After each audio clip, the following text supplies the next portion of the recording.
Haylee, can I ask you to introduce yourself and tell everybody why you're here? Okay, yeah, my name is Haylee, Haylee Janai, and I am in my 4th year of my BFA at Brandon University, doing an honors ceramics degree, and in summer of 23, I was a curatorial assistant for Lucie. So that's how we started working on this project. Yeah, and we did a lot of things over the course of the summer, but one of the big things is that in the back, behind 2 locked doors, is our vault, which houses most of the art bank of the Manitoba Arts Council. So a lot of different organizations have art banks. The province has a huge one that they're still always acquiring for. And MAC really just acquired for about 15 years, I'm going to say, between the mid-'80s and the mid-'90s, around this era.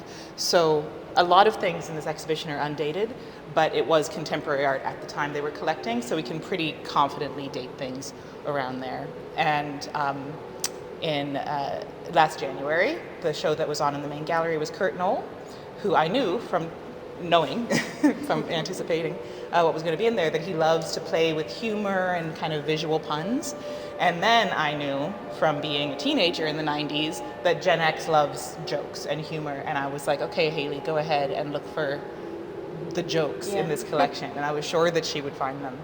And I talk in my essay about this being really intergenerational, where I'm like, I looked up to that kind of sarcasm and dark humor, and Haylee, as a Gen Zer, was like, "This is weird."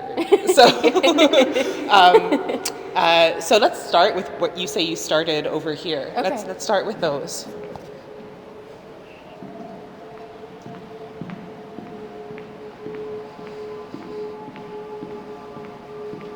The Strange Attractor. Strange Attractors.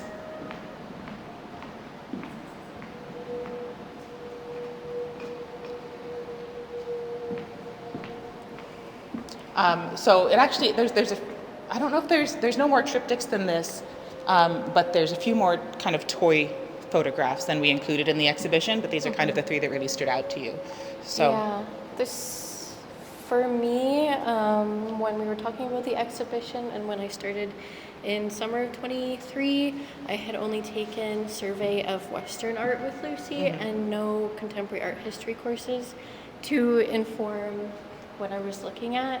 So it was kind of like the shift of seeing everybody making something new, like a new technique or a new way of doing something, to like looking at this, and none of this was new, but it was more of like the identity of people that they're trying to say, like my identity is different and unique. So then like the shift kind of for me was looking at the photography stuff and saying like, well, this technically it's just photos, but they're very strange. They're very strange. Yeah. I was thinking about that a lot this morning, how I think there's actually a slide in my survey course which starts 85,000 years ago and ends in the 60s, arbitrarily in the 60s as far as I'm concerned. I think it's because contemporary has to start somewhere. And I literally have a slide I think when I get to the Renaissance, where in big red letters on black it says, "All art has been contemporary." And I was thinking, why is it different? And in this case, I think it's because I curate contemporary art here at the AGSM. And this is one of the only shows where I've had to curate it without being able to talk to the artists about their intention. And so the work that I have to do, that we have both had to do with this show, is just using our eyes and figuring out what's happening, right? Without even necessarily having the biography. What we know is that they're Manitoban. What we know was that it was acquired sometime at the end of the 20th century. And then and the title sometimes. And what's the story that he's telling? So it's much more kind of what you do with the work of historical art, right? Exactly. Like prehistorical art. We just relate to them better.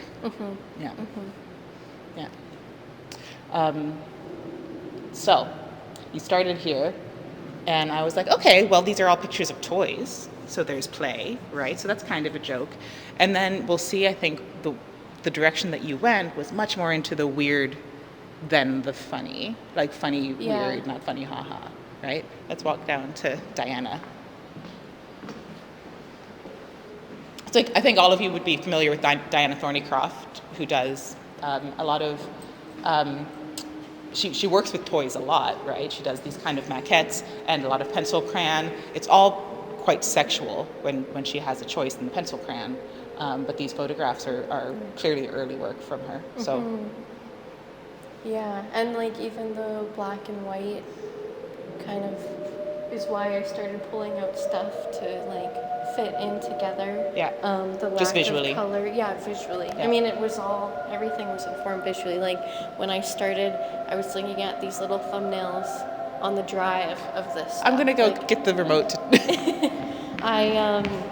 So I hadn't seen like these pieces in person. It was just like this little tiny thing, and I'm like looking at the general thing, and like lots of them, I couldn't see specific details of it. It's just very general. So when I was kind of trying to pick stuff, they were just like, stuff I didn't necessarily see in the art history course. So the different from the masterful stuff, and I was like, oh, some pictures of like some bodies floating, like that's same thing, kind of strange in comparison to how I was informed about art prior to that.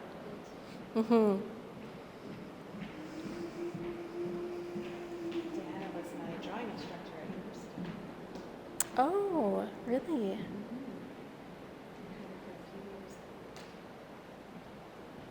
Good teacher. Pardon? Good teacher. Oh yeah, she's Yeah. excellent. And she lives like down the block from me, so often I would get a ride home with her. That's nice. Diana, she was my drawing instructor. Amazing. Yeah, still super active in all different kinds of communities. Working together on the Flash Photography Festival. She's trying really hard to make sure that there's outside of Winnipeg representation, and that's this April. So shout out to Diana, for sure. I don't know what you said, so I just said like the relation was these kind of floating body forms and stuff that I saw that was informed by this art history before. So in comparison, I was just like, even seeing this kind of body in this way was also strange. Like they're very proper, like looking at the really historical stuff, and this was like the opposite. Yeah, totally. I mean, and the use of, so there's like toy planes, but there's also props. So when you compare, the toy planes in one to like the chest plate in another, right? They all kind of become just amusements, artifice, right? Like these little souvenirs of, like what is a toy? So I think that that's a really interesting link, and why we put them in the same row with all of these little things. And vulnerable. This is something about this era of time, is that sexuality was so, kind of for the first time, an individualism in sexuality was so fundamental to identity. So is it also asking like a liberty is a liberty? Freedom, yeah. Freedom of existing and I'm like, I do. Yeah, do you think? I think it looks a little trapped, personally. But a freedom of expression. An expression of free, to be free, yeah? Okay. We can use all kind of technique or idea to show you how a person is asking for free, to be free, okay, from the real situation. And sometimes we need to describe it in different, it's a way of showing, like, of course in our life, how he feels free to show you something that nobody will come to. Yeah, free to be yourself. Exactly, like said, sometimes they ask you, but a lady cannot be in the construction site, but one comes first to say, I hold the hammer. Do you understand? It's, I see that the way of, it's talking in a way of to be free, feel free, who you are. Well, it's an idea, very strong idea. Well, it's very much what was happening in Western feminism at the time as well, because she's in a woman's body. They're recovering, the feminism at this moment is having a pendulum swing back from things like the feminine mystique that were trying to enter into a man's world. Women were trying to reclaim that things that have been traditionally feminine are not undervalued, right? So you get the riot girls, you get kind of a rockabilly aesthetic coming back. So yeah, the feminine of it all was trying to become empowered at this moment. The freedom to be a woman, you don't have to be managed in order to get your the rights. power of the feminist, the oaks. The oak is liberty but need to be seen. Yeah. Okay. Yeah. Of course, for the past life today, it's done. Yeah. Okay. But in the past life, and the idea of this set is very beautiful. Yeah. It's still tall. Yeah. What I find really interesting as well is that if you look at it, it's actually not a set. There's a series of two, and then a third one, where the amount of experimentation that happens in this smaller one it's kind of a darkroom experimental piece as opposed to the stage setting of these guys, right? It's like an X-ray also. Absolutely, absolutely, and that's a really good transition to kind of the title of the exhibition, which I think was a placeholder for the longest time, and then I was like, that's just the title now. Is that the idea that the body is a vessel, and that it has a barrier and a scaffold, right? And then there's a breach, and you have to figure out how you defend yourself against breaches, right? And they can be psychological, but they can also be physical, right? So the X-ray there, yeah. And these two, and there's a third one in the front as well called Donna, photographs by Larry Glosson, were late additions. I don't know if they were even in your short list. I know that the one. Donna was. Yeah. Yeah. But Kitsch Lorraine, which I assume is a very funny pun, and then Tom Collins?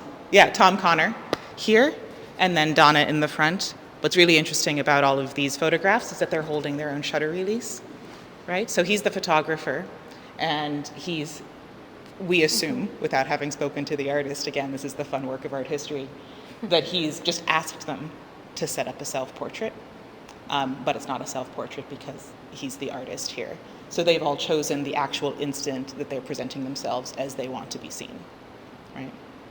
And if we look at Donna in the front, we'll see that what she's chosen to do is create an entirely artificial environment. She's holding a fake cat. She's next to a plaster mannequin. Yeah, and that one was really fun because, like, when I was looking at the thumbnails too, a lot of those little things that she placed in there, like, I couldn't tell Totally. until Lucie was like, "Oh wait, you don't have to look at the thumbnails. Like, there's this whole drive of the images because I'm like trying to zoom in." She and was then I working like, on like 2-inch photos. Right? Yeah. And then I could see that one, and I was like, "This one's really interesting. The Yeah. amount of different objects that are all like placed around there before this photograph is Yeah. taken." Yeah, and then also once you blow it up, you get to see, the shutter Yeah. release cable, which you wouldn't have seen in the other ones. And Donna's, you can see it a little bit more. But this is also an important point for your job of curating, is that you didn't actually get to see any of the work in person. You had to look at everything in photos that had been taken more than a decade ago. Some of the stuff didn't pass a condition report, so we had to, replace things. So it's a really different beast, and a testament to how important it is to see physical artworks, even when they're reproducible, right? Even when it is a digital photograph, when it's printed. If you go to the other side of the wall, you'll see nothing but digital photographs. It's important that they get printed and that they become physical material. Yeah. This is interesting too because the person is choosing when they want to take a picture, but there's probably multiple times they did that, and then the artist still curated which one to present, right? Yeah. Like, this is your moment. No, this is your moment. And that's why photography is so interesting as an art form, because painting and printmaking and drawing and collage, they can cover like a time span, right? It takes a moment, it takes some time, I should say, and photography literally takes an instant. Yeah. And that idea of the self. Right? Yeah, these ones with taking it of that, like, that's why I fit in with the identity and everything that people were talking about at that time. Yeah. And there's a few more in this series.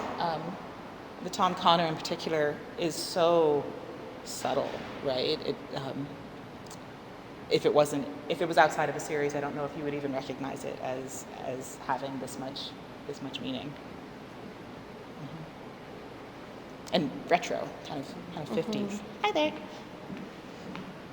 Why don't you take us to the Danny Kaye's, Haylee? Okay, yeah, I think these were maybe like, aside from The Strange Attractor, probably some of the second series that I started pulling out, like collage-y, and there's lots of the same thing, like notions of the body in these ones too, and the way that they are presented was interesting to think about. Like, I'm formal analyzing, like, oh, why is, like, this guy is way smaller right on top? It's kind of, I haven't seen paintings that are, like, constructed this way. Yeah, yeah. And he is really using a lot of new material that's at his fingers. So these are all, he calls them computer drawings in the media list. And you can see that with this kind of 8-bit pixelation. But then he also has done, so like the center one it's almost disjointed in the series, but it's literally called Danny Kaye's Eyes 3. So I put it there. And it's a paper collage, right? But he was able to do a kind of digital scan of it in 1990. And obviously, I think, I always thought that was Newt Gingrich. Now I'm not sure.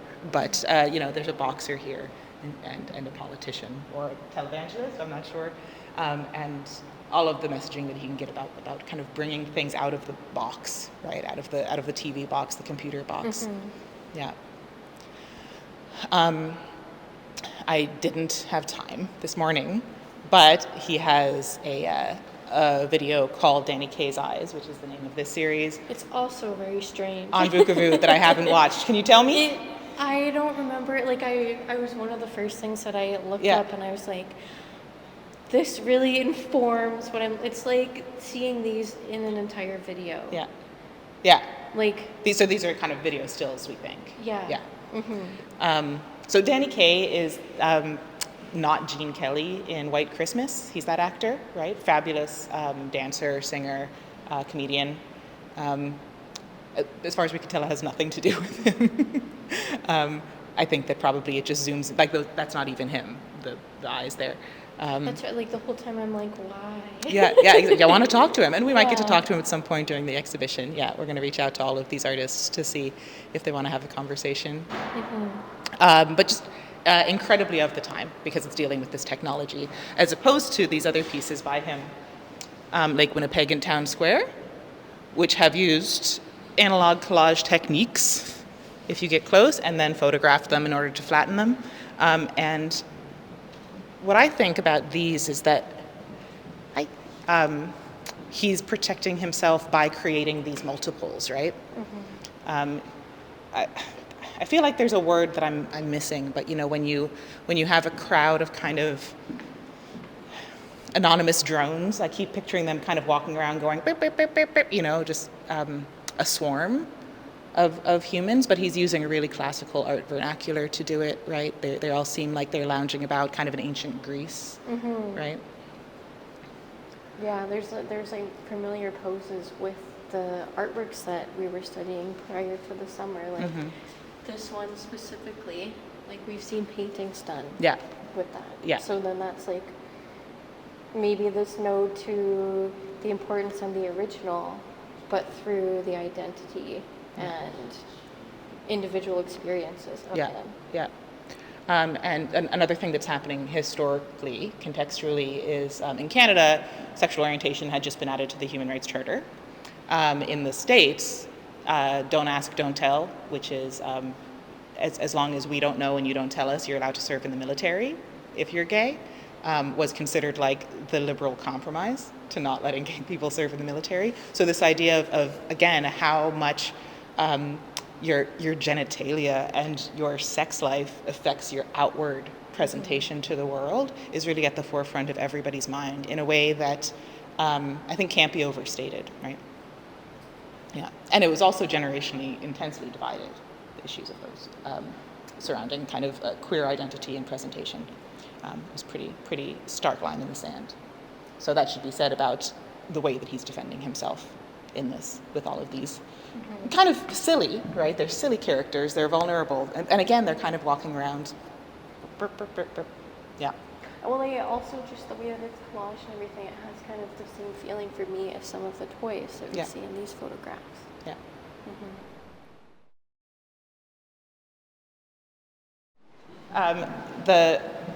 The last addition to this exhibition, these two prints by Patty Johnson, who I don't know, but it turns out she's a Brandonite. Do you know her?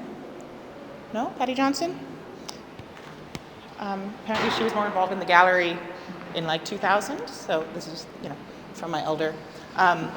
So these are two pieces that just fit perfectly once I started realizing that what the exhibition was going to be about was the body as building, the body as fortress, right? And it's a perfect transition into the issues of motherhood that we're going to look at next, where so this is called the battle between the male and the female pelvis. It just like the birth. This is like the birth you got from labor. Yeah, from labor. So this is a female pelvis, right? Yeah. And also it looked like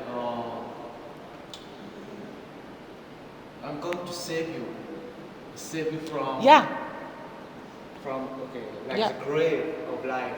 Yeah, and it's inverted, right? Like it's being pulled upwards in the pelvis, but also just this.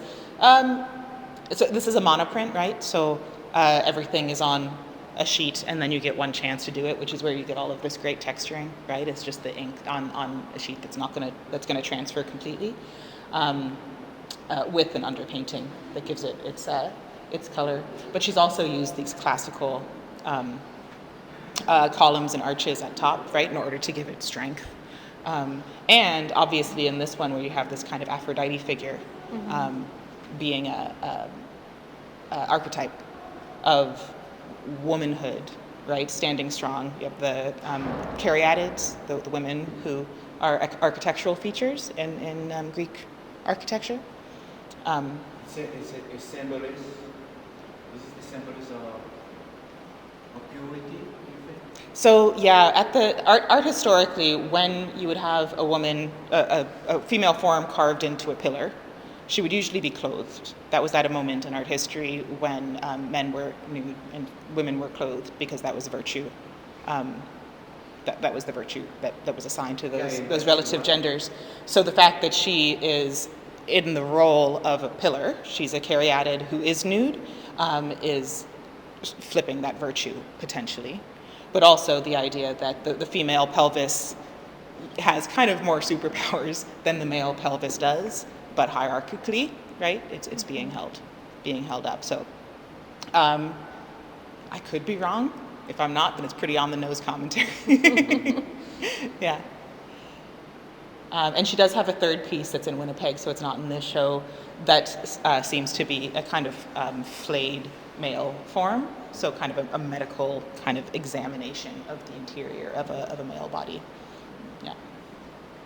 Another thing that was interesting with putting the exhibition together was the fact that there was some in Winnipeg. Yeah. So with our information that we had, some things weren't correct. So Yeah. I would be pulling things together and be like, this fits, and then we'd realize that it's in Winnipeg. Yeah. We're like, oh. We went up to Winnipeg and they showed me the art that they have in the offices, and I was like, but that's in my show. Yeah. Yeah. Yeah, and that's housing somebody else's collection always comes with kind of logistical difficulties like that, which is why there are some last-minute additions. So I was like, well, we don't have that one. Yep. But it really goes to show you how the starting point and then the framework is the important thing when you have this kind of really, when you have everything in the world to choose from, it seems like. I mean, it's 101 pages, the collection report, and I think 6 artworks per page. So it's a huge number of artworks to choose from, especially at the level that you're working, which is the digital, right? The digital photos. For sure. So speaking of that vessel that can give birth, this beast, Bird Goddess by Debbie Matthew. You're a ceramicist, and this is the only ceramic piece. So talk about that first. This is the one you were most excited to see unboxed, right? Yeah, well, I think it plays into the part that I do ceramics, and then seeing or knowing from those thumbnails like how big this piece is and like monumental. Like this is looking over us. Yeah.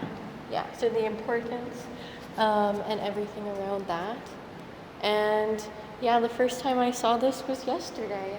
So Mine was the day before. Yeah, and we should say also this and the next one we're going to look at. The dimensions are in the report, but you don't really know how big something is. You don't realize. You're like, okay, and then but it's not standing and facing you. Yeah. Yeah. So,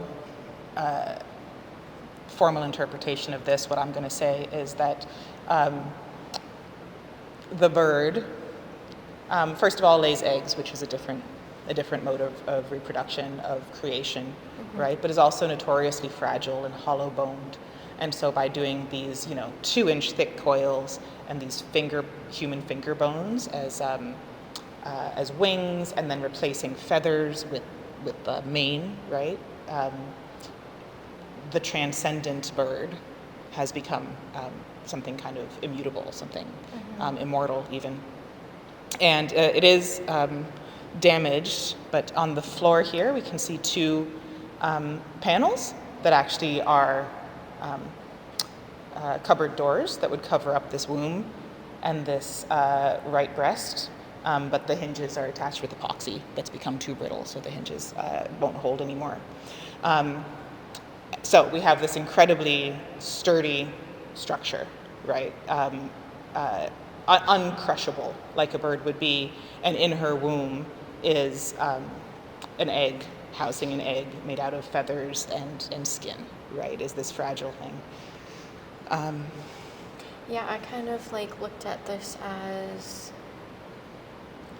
a human body that embodies these qualities of these different animals and things that are used. Yeah, absolutely hybrid. And if you look in the back, you'll see that, first of all, her tail's either frayed or made of plant life. I don't know. It's either been set on fire and that's what's left, or it's twigs emerging from it. But also her spine has these spikes running all the way down it, so she's become quite paleontological. Now we know, of course, I don't think we did, let's say 87, there's no date written on here, that dinosaurs were actually much more bird-like than we ever gave them credit for, and less lizard-like, so kind of prescient in that way.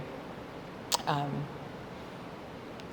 said we were going to go here, but let's get this nice accidental view of Kevin DeForest's piece with this bird, with bird goddess. So here on tar paper, having a very similar silhouette to the bird goddess is this piece by Kevin DeForest, who I think we should all know and should all be a little bit kind of even surprised to see this from him. I don't think anybody would recognize it as his work compared to what he's doing now in Brandon. So Haylee, why don't you tell us about this piece's part? I think this, we pulled this in when we started kind of seeing what we were connecting about the body and the scaffold, and it's kind of puts that idea right there as this guy is building this around him. Yeah. Yeah. Certainly started the idea of the scaffold, right? When you're looking at the womb and then this just construction from inside. So I talked to Kevin yesterday, and he said it was just kind of his dinosaur phase, but I think that he's not giving himself enough credit. So think about the things that this protagonist is arming himself with, right? Is knowledge, right? He's in this infinitely stocked library, and he's given himself the task of rebuilding an extinct creature, right? And he's sacrificing his own safety in order to achieve this goal. There's something of a Dr. Frankenstein in here, but it's also so quiet. It's so isolated, right? There's something of a understood futility in the task, and it's actually called Remembrance, Lies, Contradiction, and Hope, right? So the impossible task, the degree to which knowledge passed down can kind of scaffold you, and then why we do things that are impossible anyway. Yeah. And it's huge. I would have put it right in the middle, but it's too tall for the rest of the gallery, so it had to go in this wall. Yeah. It is huge. Yeah. Yeah. and detailed. Yeah, really fabulous piece. I was most excited to see the next pieces, the Aliana O, because they're just intensely detailed. You can see in the photos how textured they are, but both me and Haylee, like we said, were just astonished by how the size, especially of this one, which is the largest. So this is the Old Warrior. And so obviously there's the mask, right? That's kind of how it fits into the whole thematic. In this and the others, there's this, operatic performance involved. But what interests me the most is the way that she's merging Chinese ink painting techniques and Western watercolor techniques into this really disjointed thing. I've never seen a watercolor like this before. Very experimental. Yeah. Yeah. So in Chinese ink painting, you kind of read a painting by tracing the brush strokes, right? So she's achieved that with these wet pieces, but then she's also added a lot of opaque and a lot of pointillism, where you get kind of lost if that's how you're trying to read it, right? And even the use of these kind of, I'm going to call them petunias, but obviously they're too long stemmed to be petunias, and orchids, and kind of in blending these two techniques, these two watercolor techniques, she calls it mixed media, so I would actually have to ask her what she's really using, has created like a dystopia, a chaos, kind of a war scenes. Look at these two as well, which are a little bit more calm than the Old Warrior. And I think a little bit more open to vague interpretations. It's almost as though the Old Warrior is the most recent piece. I think that's 93. And this one's 90. That one doesn't have a date. It's almost like she lost track of the myth, right? Of the myth that she's illustrating. Yeah. Yeah, I think starting with these and looking at some of the other ones, pulling them in was by seeing the experimentation that was happening. Yeah.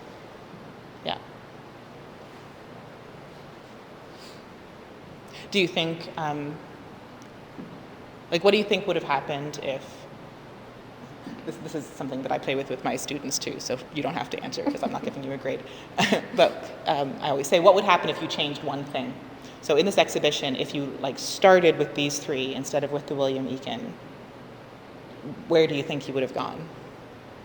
Well, visually, I would have probably been looking for the way that color is used, because these, in comparison to those, are very bright and vivid. Yeah. So visually, that's the first things that I look at is line and color and all this kind of stuff, and I would have picked out the fact that these are very bright and started looking at some of these other ones which are next to it, and just looking at the way color is used in relation to other colors that are put next to it. And instead we get to focus on the mask. Yeah. But they're also kind of manic, right? Which these are not. These are very calm. These pieces by Sheila Butler, which, if you're familiar with her, instantly recognizable as Sheila Butler, because what she does is these decontextualized spaces where she leaves traces of the environment, the setting, right, and kind of plops human bodies in, right? So I think this one I added executive decision, but this one was always shortlist. Walking on Water is what it's called. Yeah, I think we talked about the amount of bodies and gestures and everything that are in these pieces and what they mean or could mean, because we don't have the context. Yeah. And then also with grounding and where they are in space and everything, because we see the chairs that are up in the corner. And then that is kind of, I guess, why I was well, the space to me is what makes this a little strange, and is fitting in with these other ones. Yeah. And so, in the painting, what we can see are the gesture outlines of two figures who are swimming. Maybe three if these legs at the bottom are kicking. Somebody propped up against the side of a pool, right, from an aerial view of them. a cafe table, and then a figure in a bathing suit just kind of standing there. So I think with the title Walking on Water, it means somebody who is kind of having this out-of-body experience amidst kind of a commercial pool, right, a public pool. But because of, well, I think a lot of it is the treatment of the tactility of the paint, right, where you get this really thick impasto details here and here, and then the way that she's done this really muddy shadow bit, right? It's as though it's covering a huge span of time, a huge span of gestures. Yeah, and even the dry brushing up top. Yeah. Yeah, they're really interesting. And especially, like, I couldn't tell about the texture and everything from looking at them. No, for sure not, right? Yeah. Yeah, you could kind of tell, yeah, it's true, because this kind of, it could have been a lighter green instead of just dug into the paint. Nova, you do a lot of different textures and applications, and your big pieces especially, hey? Yes. Yeah. It's always an experiment. Always an experiment. Do you think, if you had to interpret the different uses of paint, what do you think? Well, I have to take a closer look. Yeah, sure. That's why we took them out, so people can. Exactly. This is how I like to look at art. But like you can see right the here. canvas here. Yeah, and I right? love that. Yeah. I remember having an instructor at university one time telling me that my piece wasn't finished because I left canvas exposed. What was that, the And I 1890s? ignored him. Yeah. Because that's the part I love, is being able to see the process. Yeah. You know, like you can see how she maybe started here, and then started adding bigger paint, and then like really just digging into it with tools, and like, I mean, it's just all part of the process. So I love seeing that, the leftover experience of what happened here. I to love create this it all. bit because it really does look like the last bit was shoved in under a middle bit, right? Because of this light application over this impasto. Yeah. Yeah. Exactly the kind of abstraction that I have never been able to do. Right? It's just like the instincts being right is what it seems like, although there's so much training that goes into it. Yeah, like this is super awesome. Yeah. It's just smooshed in there in the hand. Like this little bit of blue on the black green. Yeah. Yum. And then there's less detail in this one, but I think that her use of color is what really sings in Urban Neon here. And it's much more menacing as well. So once we were thinking through like actually how to write down the idea, I'm talking about me because I was kind of last minute writing, write down all these ideas that were really evident to me. The idea of the defensive barrier, the fortress, what the body holds, this menace behind a woman in high heels, you know, really works. You know, like how much control is there? How all of these wiggly, almost like post-impressionist lines, you know, create a vibration. But then this just stubborn, gray, dark, rainy surface that she's living in quiets it down. This one's also very different in person than the thumbnail because it's so muddy, so you lose a lot of the colors. Yeah, I kept calling it the gray one, and then and then you see all of this just fluorescent or neon from the title. Yeah, how spooky it is, and these faces too. It's almost like it's the same person. These faces rendered with just kind of 7 brush strokes remind me kind of you know, a shroud, like a, you know, a sweat stain face, you know. Should we do Reaver Stone or Elizabeth Smith now? Let's do Elizabeth Smith. Yeah. So she has a lot of stuff in the collection, and pretty much any one of them would have fit. So we had to be fair and kind of choose one or two. It's an untitled painting, quite intentionally next to Urban Neon. Because of all of these signifiers of a performance of femininity, right? The garters and the fishnets, instead of being nude because they're partially dressed, they're like undressed, right? and those vibrant colors, which are not as present in the paperwork that we're going to be looking at. So, yeah, like formally for these ones, I was connecting like all these little same toy-like things with the photographs and with Alana's too, which to me was the same kind of experimentation with putting these objects together. Because there is something very like puzzle piecey about it.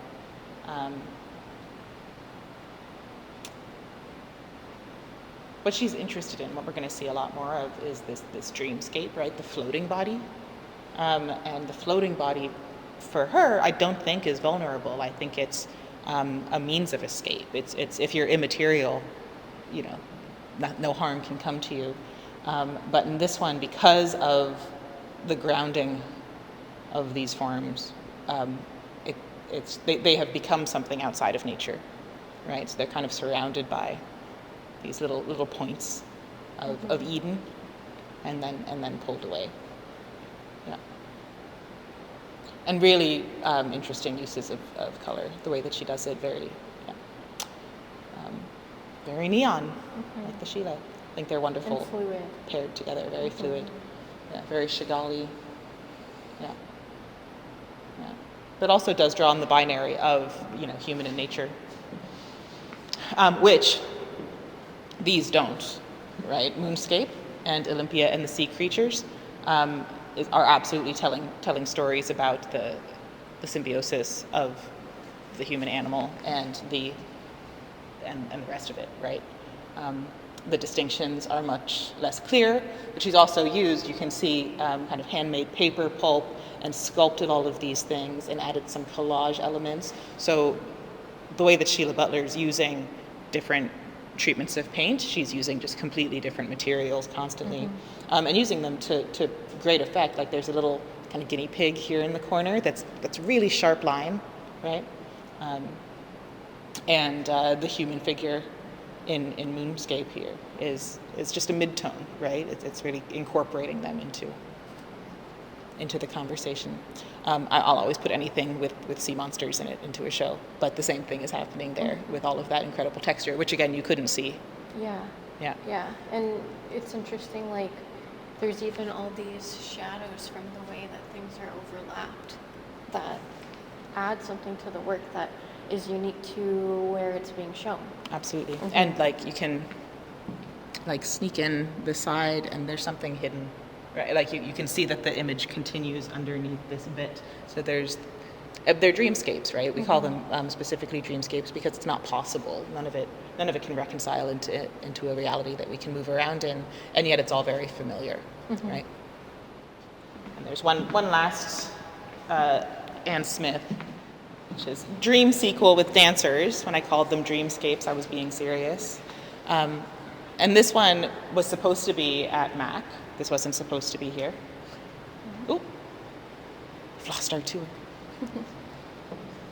But it was with all the other Elizabeth Ann Smiths, so when I saw it, I was like, yoink.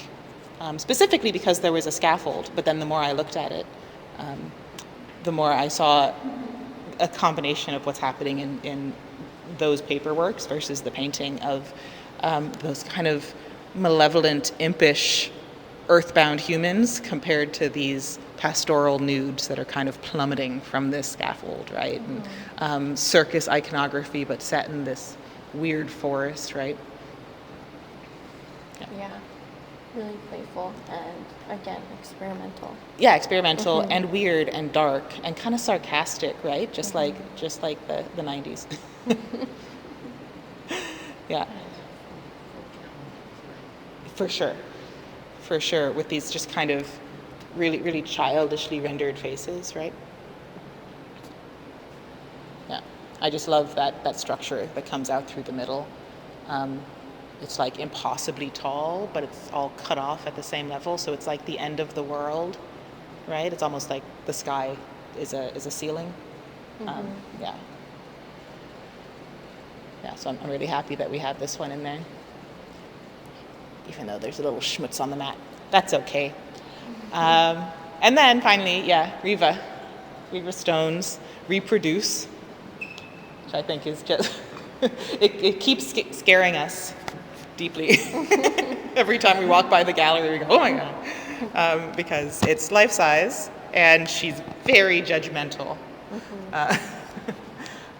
It's not the artist. I don't know who it is. We'll have to ask her. But as you can see, it's like a play on the diorama. I never saw this in the photo. There's a photo of the room that she's mimicking here, and this funny like shuttle board. I saw that it was like a wooden floor with a decoration on it, but I think it's actually a piece of shuttleboard gym. Don't you think? It looks like that, yeah. And just it's like the same in the opposite of the Larry Glosson portraits, where I believe that this is like absolutely essentially who this woman is. And I don't think that she had any part in it, right? I think it was just a capture that was perfect. So, do you love it too? I think it's just great. I like the life-size diorama. Right? Yeah. Yeah. I think this was like the one that we were looking at when we decided to think more about the experimentation connection, because of like all these elements, the tape and everything like that. Yeah. Yeah. It's like super contemporary. In that it was like really aware, I think, of the moment in history that it was depicting, right? All of these aesthetic choices are very much of that time. I haven't taken any time to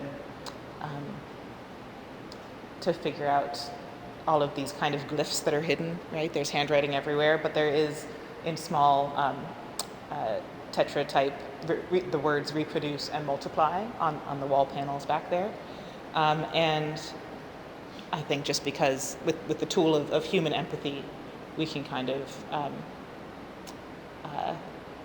both love and be very annoyed by what this woman is saying to us, right?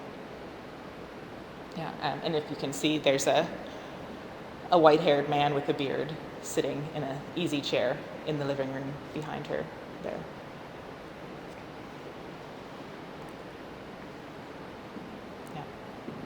I'm not sure. I don't think that it's necessarily intentional. I feel like maybe it was out for so long, but there's also a shadow trace on the wall behind her, which I love. We did have to do some repairs on the standee, and you can even see the adhesive isn't, it's not perfect, and the collage element on the back, so this whole black and white plant china cabinet cutout, that's all coming up just a little bit, which I think really adds a lot to it, actually. I really love that. Yeah. But the idea that it's intimate, right?